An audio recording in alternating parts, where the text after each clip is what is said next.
Bonjour à tous et bienvenue dans cette nouvelle vidéo. Alors aujourd'hui, je vais prendre le temps de vous parler d'une recette de fermentation, en l'occurrence d'un sirop fermenté accru qu'on appelle le cheong. On avait déjà fait ensemble un cosso de fraises, donc le principe est le même, c'est juste la durée de fermentation qui vient évoluer. Ici, pour le cheong, on va être sur une fermentation longue, au minimum 3 mois, donc certains parlent même de 100 jours, donc ça nous fait plus de 3 mois, où les fruits, donc en l'occurrence ici les citrons, vont venir macérer et fermenter dans le sucre.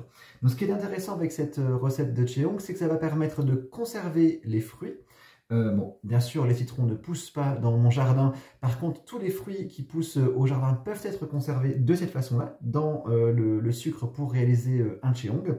Et c'est aussi intéressant pour faire à la fois un sirop, puisque après la fermentation du cheong, au bout de 90 jours, voire même de 100 jours, on va pouvoir venir filtrer notre cheong pour récupérer d'un côté un sirop et également la pulpe qui va nous servir dans tout ce qui est pâtisserie, cuisine. Et moi, en l'occurrence, ici, j'ai envie de faire le cheong avec des citrons pour pouvoir réaliser une marmelade de citron crue. Donc on va se retrouver dans quelques instants pour la recette. Juste un petit point sur les ingrédients. Donc il nous faut juste des citrons. Voilà, donc ici on est sur des citrons qui sont des citrons bio et du sucre. Seulement deux ingrédients à poids égal, donc 1 kg de citron pour 1 kg de sucre. A tout de suite pour la recette. Donc pour notre recette de cheong de citron, on va avoir besoin du coup donc, de citron, voilà, et de sucre.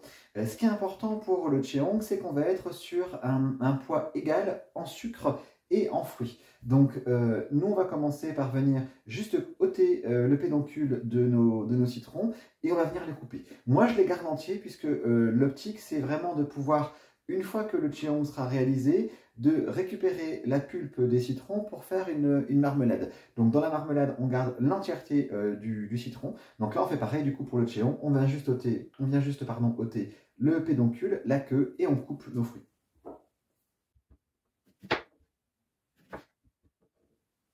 Donc ce qui est intéressant dans la réalisation des cheong, c'est que ça va nous permettre, comme je le disais tout à l'heure, de conserver effectivement les fruits.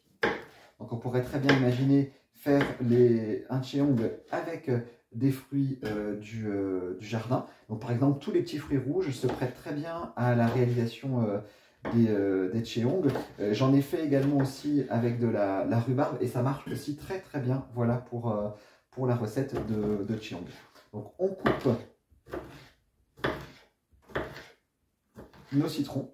Donc moi j'aime bien couper voilà, en petits morceaux, puisque du coup, après avoir filtré le cheong, on va venir du coup récupérer la pulpe pour faire notre marmelade crue.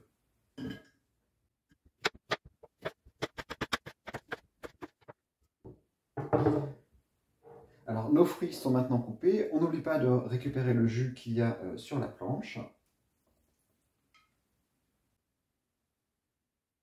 Voilà.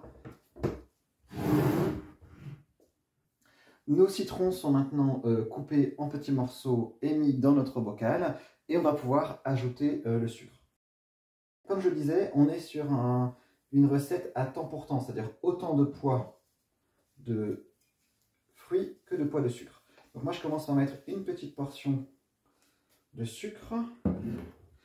Et ensuite je viens commencer à mélanger pour dire effectivement que tous les citrons soient déjà recouverts de sucre.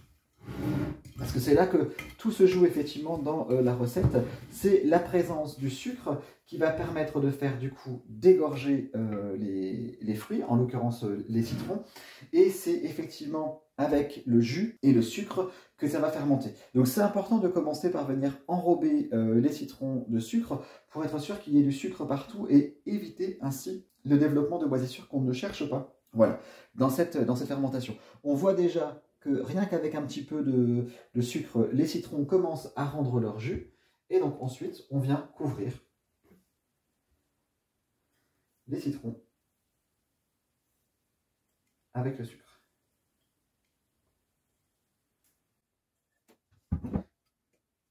Voilà.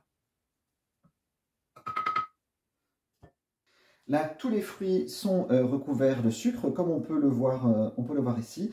Et on va laisser fermenter pendant à peu près 90 jours à 100 jours. Ce qui va être important à partir de maintenant, c'est de venir mélanger tous les jours, matin et soir, notre Jeong. Mélanger pour déjà permettre à tous les fruits d'être en contact avec le sucre pour qu'ils puissent rendre leur jus.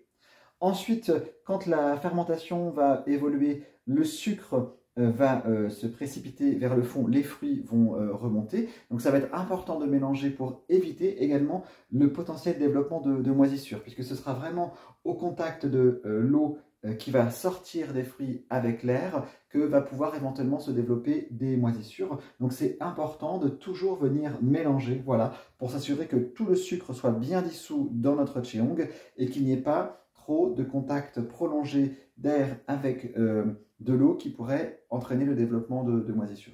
Une fois qu'on aura bien mélangé, ça va fermenter, ça va faire des bulles, donc c'est important aussi d'avoir pour cela des pots grands. Donc moi j'aime bien prendre des grands pots, voilà, déjà parce qu'on voit bien à travers tout ce qui se passe, et aussi quand on va venir mélanger, ça va fermenter, ça va faire des bulles, et donc un pot grand va nous permettre aussi de ne pas avoir de désagréments liés à un éventuel débordement. Une fois qu'on a terminé de préparer voilà, notre Jeong, il suffit de le couvrir. Donc moi j'aime bien mettre un tissu. Je sais que certains mettent un couvercle. Moi je préfère le tissu parce que du coup ça permet la présence d'air et surtout, éventuellement, ça va nous permettre de lutter contre le développement éventuellement d'une fermentation alcoolique qui pourrait se produire tout au long du Jeong. Donc moi je mets un tissu avec un élastique pour pouvoir protéger le Jeong et on le mélange tous les jours. Au bout de seulement 24 heures, le sucre est déjà bien dissous et les citrons ont rendu beaucoup de jus. Donc on mélange matin et soir.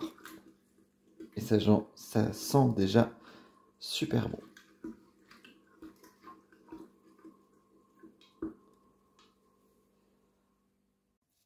Jour 3, on commence effectivement à voir les bulles qui apparaissent quand on mélange.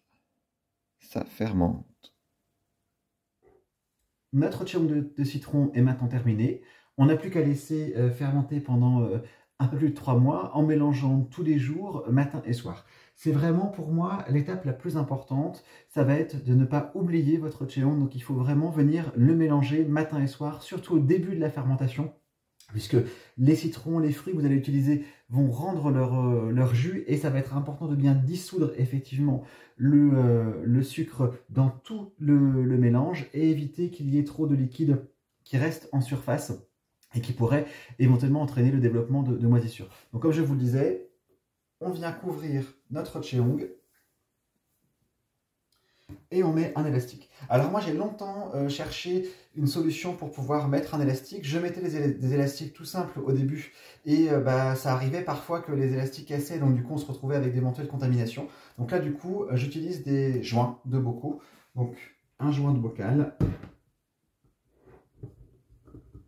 Hop, voilà. On vient mettre sur notre Jeong et là je pense que je suis tranquille, effectivement, il n'y aura pas de risque éventuellement que notre joint casse. En plus, ça me permet de réutiliser les joints des bocaux, puisque régulièrement, quand je fais des stérilisations, les joints, on ne peut pas les utiliser plusieurs fois. Donc du coup, je trouve des solutions, et donc j'avais régulièrement, je stockais ces joints dans un bocal, et j'ai trouvé ça comme solution. Donc du coup, je remercie mon ami Patrick, qui va se reconnaître, je l'espère, sur l'utilisation possible des joints. Voilà, notre petite vidéo de Jeong de citron est maintenant terminée. Si vous avez des questions, n'hésitez pas à les mettre en commentaire, je prendrai le temps d'y répondre.